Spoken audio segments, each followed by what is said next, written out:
பிரியமானவர்களே, ஆண்டவர் சொல்லுகிறார், நாம் கிரகிக்க கூடாத பெரிய காரியங்களை அவர் செய்வேன் என்பதா. இவ்வளவுதான் என்ற தாழ்வு நினைவுல இருக்கிறீங்களா? அல்லது எந்த முன்னேற்றமும் இல்லையே, எந்த ஆசீர்வாதமும் இல்லையே, வெறுமையா இருக்குது, சமாதானம் எங்களுக்கு தூரமா இருக்குது, பிள்ளைகளுடைய திருமண காரியத்தை குறித்து பயந்து கொண்டு இருக்கிறீங்களா? பிள்ளைகளுடைய படிப்புக்கான தேவைகளை குறித்து பயந்து கொண்டு இருக்கிறீங்களா?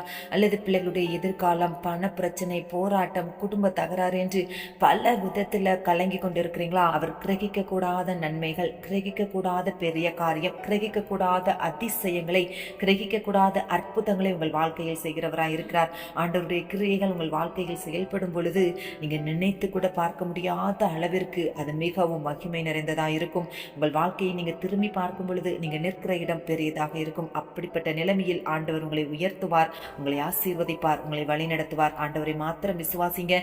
நீங்க நினைத்து கூட பார்க்க முடியாத அளவில் கிரகிக்க கூடாத பெரிய காரியங்களை கர்த்தர் செய்வதை உங்கள் கண்களால் கண்டு களிப்பீங்க. ஆமென்.